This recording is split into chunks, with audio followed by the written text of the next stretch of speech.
तो अभी हम उस्मान अरशद साहब के साथ मिलने लगे हैं, वो हमारा इंतज़ार कर रहे हैं उधर सामने इशारे पे। तो मैंने सोचा कि आज आपको ना एक फाड़ू सा व्लॉग बना के दिखाते हैं, और जो कि ये हमारे स्टार हैं पाकिस्तान के, जो कि पैदल सफ़र किया है इन्होंने, उकाड़ा से लेके खुजरात इस पर गए हैं ये। तो काफ़ी अच्छा इंसान है, मिलते हैं इनसे, देखते हैं। ये है जी वो भाई, अभी हम इनके साथ बैठते हैं, गपशप लगाते हैं। उतर और उस्मान भाई आज, अस्सलाम वालेकुम, कैसे हैं? ठीक है सब बेवान है माशाल्लाह। और मैंने कहा उस्मान भाई से मिलते हैं, कैसे लगा? Welcome to Faisalabad. और कैसा लगा ये हमारा शहर आपको? अच्छा है, हाँ जी।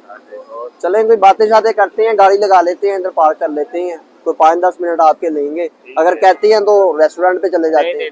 नहीं, कोई 10 मिनट दे रहे हैं उस्मान भाई, आ जाएं फिर गाड़ी में बैठे, तशरीफ लाएं। हम करते हैं बाहर से काम, चाइना से ब्लॉगिंग करते हैं। ये माशाल्लाह से ब्लॉगिंग करते हैं उस्मान भाई पाकिस्तान से। और इन्होंने ओकाड़ा से लेके खुंजरा पास तक गए हैं, माशाल्लाह से पैदल सफ़र किया है। तो उस्मान भाई मैं आपसे पूछना चाहता था कि कैसा फील किया आपने? ये आइडिया सबसे पहले आया किधर से आपको? आइडिया इस तरह से है, चूँकि ट्रैवलिंग का भी मुझे शौक़ है, फिर पैदल चलने का भी शौक़ है, और अभी स्टूडेंट हूँ तो फिर सेमेस्टर गैप था, पेपर्स हुए थे, तो मैंने कहा कि बजाय इसके कि घर में बैठा रहे, यानी कोई काम ना किया जाए, उससे अच्छा है कि कुछ ना कुछ करता हूँ। तो फिर मैंने सोचा कि ट्रैवलिंग करता हूँ, और फिर पैदल चलने का भी शौक़ है। मैंने कहा 2 माह है, अगर बंदा बाइक पे या कार पर जाए तो वो ओवरऑल कोई हफ्ते का टूर होता है। तो मैंने कहा कि पैदल चलने से तो ये है कि आप चीज़ों को बड़ी अच्छी तरह से देखते हैं, एक-एक चीज़ को जो है वो पॉइंट आउट करते हैं, देखते हैं, लोगों का पता चलता है, शहरों का पता चलता है कि किस तरह के हैं। तो और फिर मेरे ज़हन में ये भी था कि बहुत से लोग कहते हैं कि पाकिस्तान एक पुरअमन मुल्क नहीं है, तो मैंने कहा कि पैदल सफ़र करूँगा, और अगर ये मुकम्मल हो जाता है तो ये बड़ा स्ट्रॉन्ग मैसेज जाएगा कि पाकिस्तान हमारा जो है वो एक पुरअमन मुल्क है। जुलाई में निकला था, और गर्मी के साथ जो है, गर्मी में गर्मी दाने भी बनते रहे हैं आपके। बिल्कुल दाने और चेहरा जो हुआ वो बर्न हो गया, ठीक है। गर्मी में 17-18 केजी का बैग उठा के चलना बड़ा मुश्किल काम था, और फिर पाँव में छाले भी पड़ गए, तो बस ये थोड़ी कुछ मुश्किलात थी बाकी। लेकिन ये है कि आप ज़िंदगी में जब भी कोई काम करते हैं तो उसमें मुश्किलात आती हैं। ये है कि थोड़ा-सा इंसान में सब्र होना चाहिए, चीज़ों को बर्दाश्त करने की हिम्मत होनी चाहिए, तो फिर आप कुछ भी करना चाह रहे हों, जिस भी मंज़िल के लिए आप निकले हों, आप वहाँ पे पहुँच जाते हैं। तो उस्मान भाई इसके लिए आपने कोई स्पेशल बैग लिया था, उसमें पैकेजिंग के हिसाब से कैसे कैसे आपने उसको मैनेज किया? और मैंने आपको फॉलो अप कर रहा था मैं चाइना से, तो कई चीज़ों पे मैंने थोड़ा सा मिस किया है कि मैंने आपकी कैंपिंग नहीं देखी।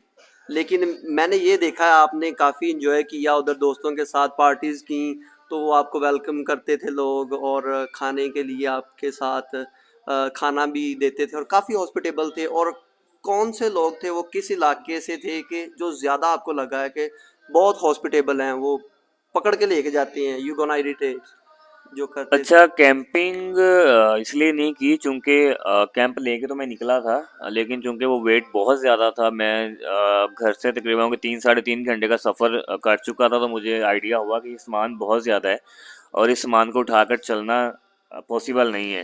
फिर मैं वापस आया, फिर आके मैंने टेंट निकाल दिया, स्लीपिंग बैग निकाला, और कुछ चीज़ें निकाल ली, और फिर दोबारा चलना शुरू किया। अच्छा। और बाकी ये है कि फिर रास्ते में मुझे टेंट लगाने की ज़रूरत भी नहीं पड़ी, क्योंकि जैसे कि मैंने बताया कि हमारे लोग बड़ा प्यार करने वाले हैं।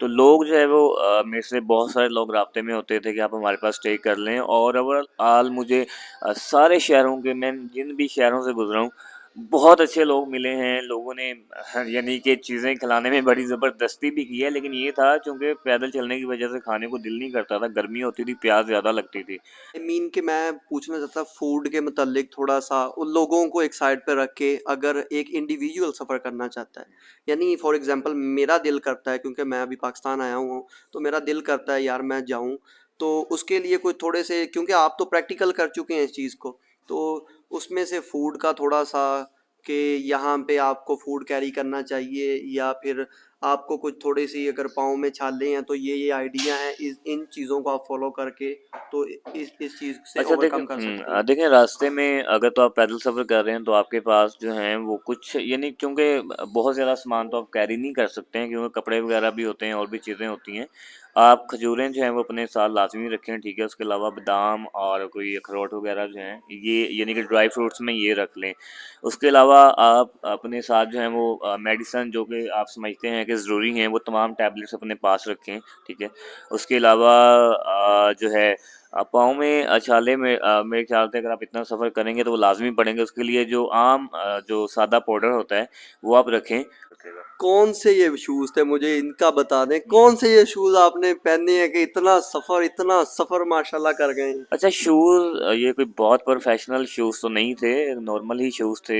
कंपनी मुझे नहीं पता चूँकि ये बाहर से ही आए थे, मुझे किसी ने गिफ्ट किए हैं, गिफ्ट किया था। तो मुझे कंपनी का तो नहीं पता। ये है कि वो शूज़ टूट गए थे यानी कि नीचे से बिल्कुल वो लेकिन ये है कि मैं उनमें ही कंफर्टेबल महसूस करता था, तो मैं वही पहन कर चलता रहा। मेरे पास थे और लेकिन मैंने उनको तब्दील नहीं किया। सही, सही, सही। जी। तो सबसे मेन क्वेश्चन पे आते हैं, हमारी यूथ आपसे काफ़ी इंस्पायर्ड है एंड उम्मीद करते हैं हमसे भी इंस्पायर्ड होगी, लेकिन जो कारनामा आपने किया ना, सल्यूट उसको करते हैं पहले तो। और फाइनेंशियली अगर एक इंडिविजुअल जो आपके हिसाब में कितने पैसे रखे और उधर तक का सफ़र कर सकता है? सेल्फ डिपेंडेंट करना है फिर तो मेरे ख्याल से कम आपके पास 1 लाख रुपया तो होना चाहिए, ठीक है? अच्छा।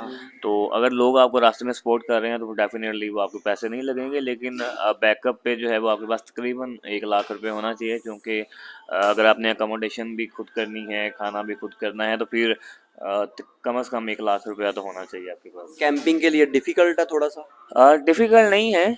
कैंपिंग आप कर सकते हैं, डिफ़िकल्ट होता है उठा के सामान को कैरी कैरी करना, करना। एक बंदा कितना वेट कैरी कर सकता है अगर इस सफ़र पे निकलना हो? क्योंकि मैं ट्रैवलिंग ब्लॉगर हूँ मैं भी, तो मैं भी ज़्यादा से ज़्यादा कोशिश करता हूँ कि कम लेके जाऊँ, सामान कैरी करूँ, क्योंकि मुश्किल होता है।